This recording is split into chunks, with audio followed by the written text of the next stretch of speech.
What's up? It's Keith. In this video, I want to talk about how I had an anxiety attack in a customer's house while cleaning the windows. I know my channel is primarily about landscaping, but this is a small business together, and I don't hear anybody talk about this stuff ever, or they don't admit it. And it's the anxiety and panic attacks that you can have at work, right in the middle of a job, right in the middle of the day. You can feel like you're being constricted, like you can't breathe, and like you just want to just flip out and hide and run even sometimes because it can get that bad. And if you reverse engineer the process, there's usually a reason why it happens. And it happens due to conflicting expectations, taking on a job at a low price, and you realize while you're doing the job, it turns out to be more work than you thought. And then you're sitting there having a panic attack because you know you're going through the gauntlet and now you're not going to be making any money. And like that. So here's the story. I'll just tell how it happened because it happens to me. There's only about, couple days a week where I'm having a real good day. And the rest of it is like, you have so much stuff on your plate at once that it feels like you literally can't even do it all. And you can't, right? And I know some people comment and stuff, they say, well, that's why you need to delegate. Well, if you're not at a point yet where you can delegate, or you're not at a point yet where you can, have $1,000 a month marketing budget, or you're not at a point yet, you got to get in where you fit in and do the next thing and grow. And you're always at the edge of your comfort zone. That's the way it works. You're not upset or having anxiety about the stuff that you already know how to do, right? You're always on the very edge of your comfort zone, and that's what you're being exposed to. So in Windows, you can't always get inside of every single customer's house and open up all their windows like Inspector Gadget and inspect it all. Sometimes you have to just quote that thing and nail that job down. And, most of the time it works because I just finished a book by Gay Hendricks called The Big Leap. And he's talking about amazing stuff, kind of like what I'm talking about. And I'll get back to what I was saying. But he's saying there's so much information overload that we have to deal with that people are usually forced to make decisions without having every piece of information. Because if you had to have every single piece of information, you'd go into analysis paralysis and you wouldn't be able to get anything done. So we always go like this. Not always, but sometimes, and we have to cross bridges when we get there. You got to take, we'll just figure that out when we get there. And that's mostly how people work, how small businesses work, how everything works. Obviously, you can plan out systems and protocols and everything, description and documents, and have everything down to a T. But still, just like we get to a job the other day, a guy shows up. He lost his phone on the way to work. He doesn't know where his phone is. Now he's having a panic attack. Then we go to the job without him. Then he's out looking for his phone and he comes back and finds it. Then we weren't able to walk the property. And then this guy pulled out a wrong piece of equipment. Now he's dealing with a water-fed pole when we're supposed to be only squeegeeing this windows, but I didn't get to tell him that. And now he's got the water-fed pole thing all tangled up on a customer's property. Now we got I'm getting to it. Now we got 3 guys trying to untangle one, like a big extension cord, the line for the water-fed pole. And I freak out and I'm like, we're not even supposed to be using this piece of equipment on this property. And I'm paying 2 guys and myself to look like idiots on a customer's property to do this? Right? And then I realized, whoa, how did this happen? So if you take a deep breath and calm down and say, how did it happen? I didn't even get to the story yet. Oh, it happened because things that are outside of your control jump on your plate, jump on your plate all over you, and now you can't even move forward with the plan of your day, or you move forward, you push through it anyways. But it just, that's the nature of it. Welcome to being in business, my friend. That's what I hear all the time. My buddy Scotty says. So, the wife of Tron goes out and quotes a window cleaning job. She does a great job. She walks the property, takes pictures of it. It was like, what was it? $300 or something. Inside, outside, track, sills, and screens. No, it's $325. 2-story colonial house. Perfect. We get there, and I had a funny feeling. I knew something wasn't right. But we were so busy on a landscape job and other window cleaning jobs that I wasn't able to get there and inspect it. We get to the house.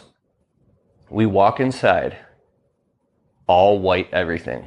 White carpet, white furniture, white flat paint walls, white tile, white carpet going up the steps, and white everything. Now, we are very clean and conscientious inside of the house. But when you have white everything, you can't even drop a single drip of dirty water that goes down the channel of the squeegee in between cleaning windows. Everything you have to do is extremely conscientious, like you're walking around in a laboratory, like you're in Apple or something, or you're in like a clean room with booties on your feet, and you have to be so conscientious. If you even scrape the squeegee up against a wall, one strike, you're out. A drop of water on the floor, 2 strikes, you're out, right? The anxiety kicks in. The lady is sitting there, and she already seemed like she didn't trust us right off the bat. She says, I can't make nobody happy. No. She says, nobody can make me happy. And I don't care how many people come to clean the windows or do whatever. You can't make me happy because, okay, this is part 2 of anxiety on a window cleaning job. Go back and watch part 1 first. So we get in the customer's house, and she's like, you can't make me happy. I cleaned for years, cleaning company or whatever, and if I can't see dirt, nobody can. And instantly, this lady's expectations, I realized, were so high that I knew that there was nothing that we could possibly do to make her happy. And she was going to be pissed. She was going to complain. She was going to be upset. And I could feel that if we even stepped on a crack, we did anything wrong, that she would bite our heads off and just stick it to us. It was such a stressful situation right off rip that I went into complete tension, and I was I do breathing exercises when I'm cleaning the windows. Have you ever been in a house cleaning the windows, and for some reason you have anxiety so bad, like you're just upstairs cleaning a window, dripping in sweat. You're cleaning a window and scrubbing tracks or whatever, and you have anxiety so bad that you're like, oh my God, oh my God, oh my God, oh my God, oh my God, oh my God. Like you feel like you just want to go up to the customer and be like, I can't do this right now. Screw you. We quit. We're out. And you just want to leave and shut down your whole company and go sit in the woods. Like it gets so bad, and you feel like you're being squeezed through the cracks. You feel like you're being like literally ripped apart, and it's pushing out and leaking out the sides, and you're you feel that? That's like the only way that I can explain what it feels like. And then worst of all, if you got employees, if you got workers, you got to go outside and you got to hide that from your guys and from your customer. And you can't, because even if you're straight faced and talking, they can feel it turning in your stomach. They could feel the tensions and the knots so bad. Everything is energy.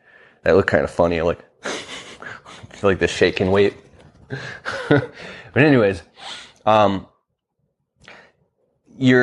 they can feel the energy. Your workers can feel the energy. People can feel it, and you can't conceal it or hide it, even if you're trying to. Now they're stressed out and they're tense. So we started cleaning the windows like normal, but I open up the windows and I noticed they're filled with dead flies and bugs and gunk and algae and crap. And they're the worst type of windows of all. They're these white vinyl double sliding windows. And down in the cracks, they're the ones with the really, really deep cracks where there's so much crud and crap and gunk and crap and spider webs that you can't even clean that shit unless you literally like bust out like a science lab and spend a half an hour on each window with dentist hooks. We have dentist tools inside of the trailer in case the customer wants like the premium package. We're talking like $500 to clean your windows.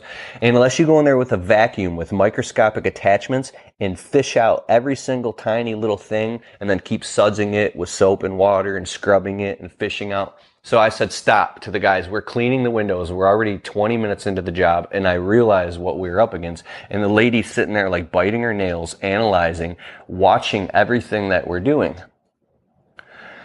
And I knew she was like, you guys are idiots. Oh my God, who did I hire? We were just in the doghouse.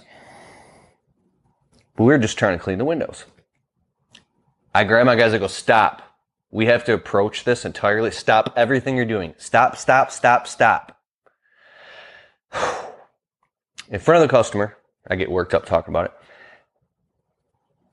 it. Customer could overhear. She's sitting in her front room watching, and I'm out on the front porch. I say, okay, we have to approach this job completely different than every other window cleaning job. This happens about 1 out of every 20 jobs. These windows are so dirty. I need you. You can either run around with a backpack blower and blow out all the tracks, or you can get the hose with a spray. I'm going to run around and lock, close, and lock all the windows. Now, mind you, all the windows didn't even close and lock properly. They're so warped from time and heat or whatever that they wouldn't even lock. And I was pressing, they wouldn't lock. You run around with the hose and spray out all the tracks and pre-clean all the windows and spray all the gunk back and forth out of the tracks. And I'll walk around and I'll watch and make sure no water comes inside of the house so I can stop you. And then I told the other guy, you take all these screens and start cleaning all these screens. The screens were filthy. They were covered in cotton from the cottonwood trees here in Michigan, and just gunk and dirt, and the insides of all the cracks of all the screens were so dirty. I said, we're going to be here till 11 o'clock tonight, and I'm going to lose my ass. So the guy starts cleaning all the windows. Then I'm caught in this direction. I'm caught in this direction. And then I realized that we were supposed to be at another job of a customer that we missed something and had to go back, and he was calling me pissed off because he had company coming in, and then the phone was ringing. Then we had all this shit going on. I'm on a job right now having a fucking panic attack. And there was nothing I could do but sit there and let that other shit burn. Let it burn. I had to literally walk out of the lady's house and walk down the street, and she's like, what the hell is going on? What are these idiots doing? They start cleaning the windows, and then they stop. And now they're doing this, and now they're washing it, and the owner is walking down the street on his phone looking all stressed out. The lady was like, what the hell is going on? I couldn't hide it. I couldn't conceal it. There was so much shit to deal with at once in that moment that it all squeezed right on that spot, and it happened to be right in the middle of a job site on the lady's job with that, and my perceptions of it were twisted as well, so I was over-polarizing. That's what happens when you're in anxiety. You over-polarize on the worst possible thing, and then that becomes all that is to you in the moment, and that's all you can see, right? The world's not going to end. I walked down the street. I called the customer who was pissed and waiting us. I said, listen, man, and I knew him personally. I happened to know the client. Cool with him. I said, listen, we are swamped and backed up, and I'm having a very hectic day. I know that I said I was going to be there. I cannot be there today. There you go. That's a bad strike. I said, but before I said that, I had my guy get in the truck right now and go over to that other job site, leave this window cleaning job and go there and fix that. But we needed him on this job site to finish this job because we had another job. You know what I'm saying? When you're in small business, you got so much shit coming at you. You got to make executive decisions in real time. And, and, you got to make executive decisions in real time and make it all work and make that shit work and piss people off at the same time, let people down, choose who's going to I've gotten to the point when I've had a panic attack before, and I'll finish my story, and I start cussing. I'll call up my wife or something. Don't ever do this. But it's okay.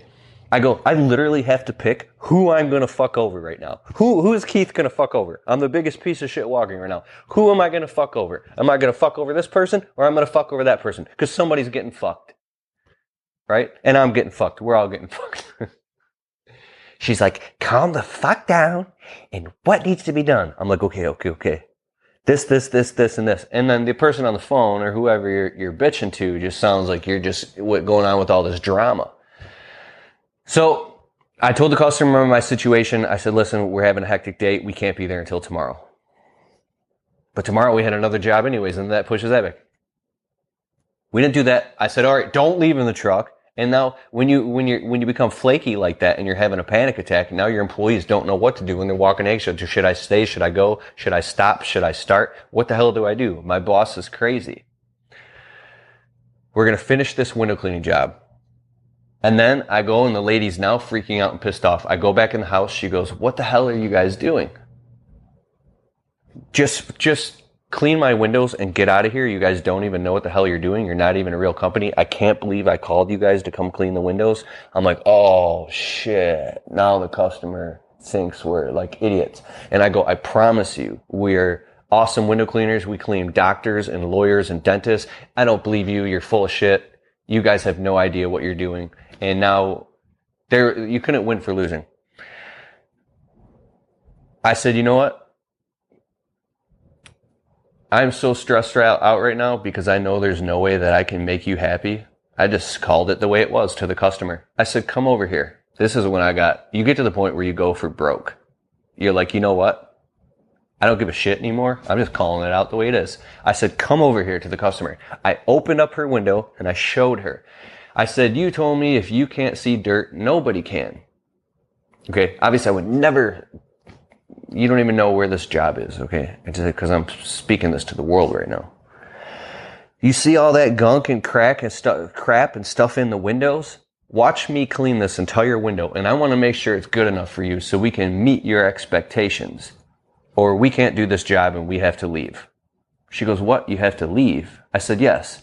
Watch me clean this window. I cannot get that gunk inside of these tracks. And your expectations are so high that there's no way that I can make you happy.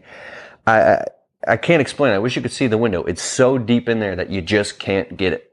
And I cleaned the whole window, and the lady says, you're going to leave? If you leave, I'm calling the cops on you. So she threatens to call the cops. I'm like, whoa. We're going to do this job right now, and I'm going to knock your socks off. We're going to do this whole job, and it's going to be perfect. Now the lady's like, what's going on? It turns out really good. It turns out good.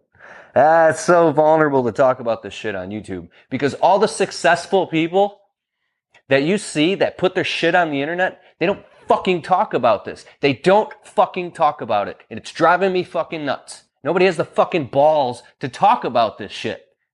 So I'm fucking doing it right now. Then I go to clean her laundry room window. Okay, part 3.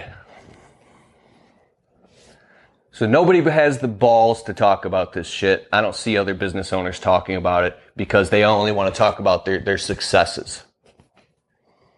Because I don't want to put out a book, how to make $500 a day cleaning windows, unless I'm going to talk about the stress that you go through to get to that point. And even I'm not some grand successful window cleaner. I'm a dude who figured out how to get to this point, and I like to teach the stuff. I'm very passionate about doing this, or I wouldn't be doing the stuff, right?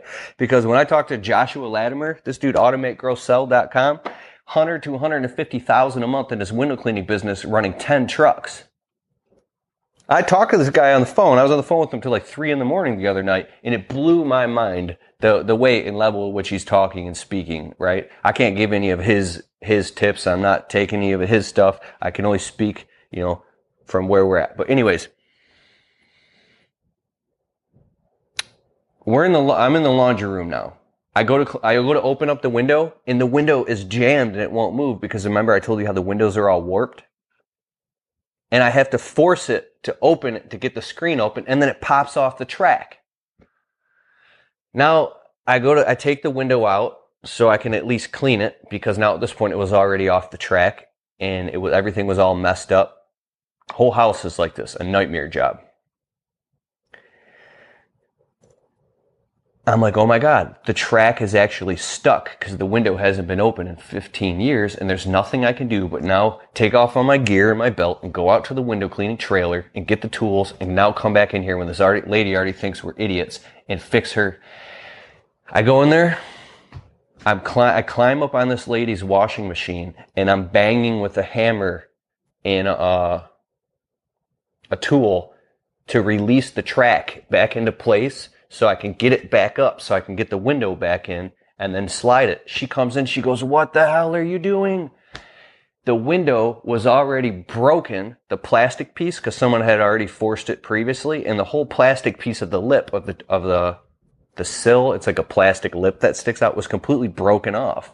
And she had some previous damage on her windows. And beforehand, I said, listen, I'm going to walk around and do a pre-trip inspection and let you know if there's any pre-existing scratches or anything on the window, so to let you know that we didn't do it. And I did. I pointed out a couple things to her, and she said, oh, I know, they don't lock, I know they're messed up, I know this, I know that. Well, in the middle of the pre-trip inspection, I had got pulled aside from all these other things, and that's why I didn't notice that crack. She comes in when I'm banging on the window and the window's broken. I go, listen, and I had to like get not irate, but I had to get really firm and raise my voice with this lady and say, listen, your window is broken.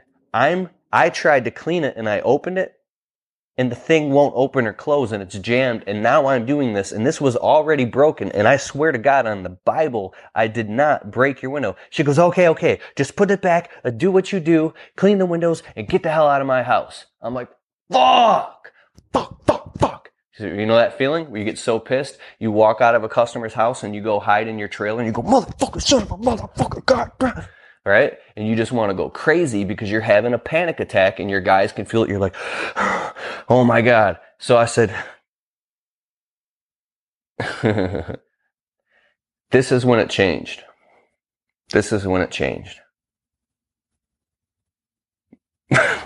I told my wife that the lady was going to call the cops.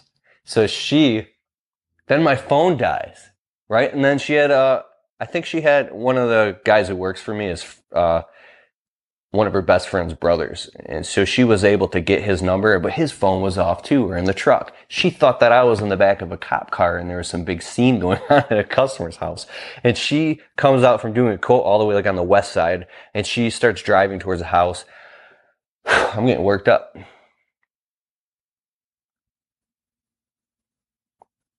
She texted me before I turned my phone off. She says, go, run, like get the hell out of there. Get out of that job, leave. It's going to be bad news no matter what. And this would be like, dude, I'm Mr. Never walk off a job no matter what. But this is one of those jobs that it was a shit show. It was a nightmare. It was a shit show. And this lady was just like, it was bad. So we're going to leave.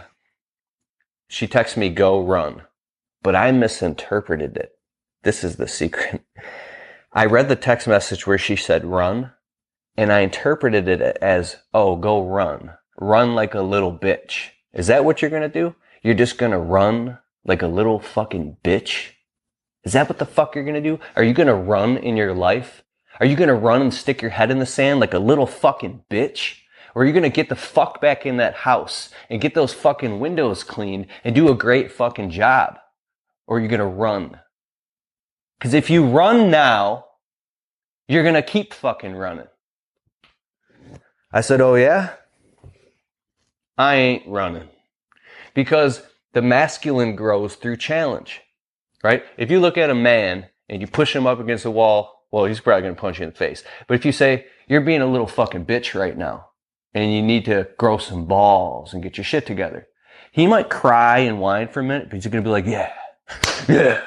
Because then men grow through challenge, right? And women grow through praise and support. But sometimes men need praise and support too. If a guy doesn't get no support, for a long period of time, he's going to get down. We're humans. We're emotional beings. I went back in the house. I grew a set of balls with a whole new attitude. I got that window fixed. I put it back in. And now I'm like, dude, bingo, bango. The weirdest thing happened in that moment. I go to clean this big, huge window. It's like above the fireplace. I mean, it's a big, huge mirror above the fireplace. And there's like this mantle with all types of stuff around it and memorabilia of somebody who had died. And I said to the lady, do you want me to let me move this stuff? She's like, And I noticed that it was someone special in the family who had passed. And as I was moving the stuff out of the way, because I didn't want to drip anything on it in this white house, I changed and I said, I could see it in the person's eyes. And I said, oh, I'm very, very sorry. And I meant it. I was like, I'm sorry. Nothing personal. I don't get personal. But in that moment, it was called. It's very rare that you ever do anything weird or personal like that. You don't just like say, move the shit out of the way. But the person said to me, the lady said that, this person had died. And in that moment, the right thing to do was respond and go, I'm very, very sorry. But she could feel that was real. And in that moment with the new attitude, I I became an artist. I got into the moment. I knew it was do or die, not fight or flight, but it was a moment to fly and soar and be the best that I could be. I'm just talking about windows, but this is life here. I cleaned that mirror like an artist, perfect. My confidence came in. Then I started banging out the next window, slide it open. Then I did the next window. And even though they were dirty, I did the best that I can. I said, listen, we're going to do the absolute best that we can. And that's what we're going to do. I cleaned the next window. Then the guy's outside with the water fed pole and he's cleaning. Then this happens. Then everything for some reason just turned around and it started working. And then I'm cleaning these skylights and I'm dripping in sweat. And the lady's watching me and she went from being totally pissed off and judgmental, wanting us to get the hell out of her house. And all the anxiety went away. And then she started being like, oh, do you guys want some pops? She starts cracking open pop. I'm like, no, thank you. No, thank you. We're here to work. We got to get this job done. No, have a pop. And she brings a pop and sets it down and I'm cleaning the windows. I'm like, so I drink the pop, like right inside of her house. And next thing you know, she's like being really nice and joking around and the whole situation turns like light and sunny. And so to wrap it up, we finished the whole job and it went from an extremely dark situation to extremely bright. And by the time we were wrapping and finishing up and I was making the guys go around, this is when it changed. I said to myself, I don't give a fuck about the money right now. Fuck the money. Fuck money. I'm going to do an amazing job right now, and we're going to do an amazing job, and we're going to knock this lady's socks off, bend over backwards, and I'm going to put my whole heart into this, and I don't care if I die in the process. Cleaning windows. But we're going to make this thing amazing. And I literally started working like it was my first week, my first window cleaning job, scrubbing my ass off with every little spinner of spots everywhere. Dude, it was crazy. Scrubbing everything, getting on my hands and knees, dripping in sweat, doing everything I possibly could to make this thing amazing. And at the end, the lady was so happy. She's like, can I pay you cash? And she even gave me like a $22 or $18 tip or something. I knew there was a tip in there. And she was waving out the window and asking for business cards so she can give them to her friends. I was like, should I really give this lady a business card? How's this going to turn around? And I left completely happy. I was exhilarated, stressed. The stress had washed through me. I was dripping in sweat and I felt like I had just gotten out of battle and made it through. And all I wanted to do was just go home and take a shower and just kick back and spend an evening with my wife and walk my dog around the block. That's all that I wanted to do in that moment. And I walked out. I ended up making something like 140 profit off of the job, or 120. I don't know how much it was, but I still made money off of it, even though it sucked. But looking back on the scenario, when you have a panic attack or an anxiety attack on the job, it's not really always your fault. The situation, the circumstance, the energy, the customer. That's why when I hear a customer's voice over the phone, if I can hear that feeling or feel that feeling, right, it calibrates. I go, nope, no way. I'm not going into that gauntlet. Been through that. Lesson is repeated until lesson is learned. This happens with landscape jobs. It happens in any small business, where in some jobs you are working and you're having a great day, and then in other jobs you're having a shitty day. Some jobs are great, are just fun. You jump in the house, you clean all the windows, you're in and out. You made like $325 in 2 hours, and then the next job you walk in and you're like, fuck. Anybody can leave comments in the videos saying, well, your first mistake was this, and your first mistake was that, and your second mistake was this, and blah, blah, blah. And I would have done this because I'm king shit, and you're all fucking stupid pieces of shit, and I'm the shit, and you're fucked up. Well, go ahead and do it. Go ahead and do it. But I guarantee you 10 times the amount of guys know exactly what I'm talking about, and they go through the same exact anxiety. There you go. That's what it is, day in, day out. That's what running a small business is. I just got off the phone with a guy that I coach from time to time when I get the time. I do personal consulting and coaching over the phone. And sure, we talk about business and numbers and marketing, but mostly we're talking about consciousness. Because if you are in an unresourceful state of consciousness, Anthony Robbins talks about state management. Let me make sure it's still recording. Check. I got to wrap this up quick because I'm running out of battery. Anthony Robbins talks about state management. I never understood that. What do you mean state management? State of mind, state of emotion, state of consciousness. If you're in an unresourceful state and you're freaking out, you can't do anything. And you attract that. But when you're well rested and you're abundant and you already know what I'm saying, the reciprocal, the opposite. See how I'm yawning? Yawning is completion. When you yawn, that means, All right, cool. Keith Kalfas. Just want to get that off my chest. Share that story. That I go through all the same bullshit that you go through. You're not special. I'm not special. None of us are special. All right, over and out. Click the link in the description below. If you want to get hold of me, get on my email list. We can stay in contact with each other. It's very important. Yes. Books on paperback. And there you go. I got a whole video course coming out soon. It's pretty deep stuff. And I care about you. I want to see you succeed. Later.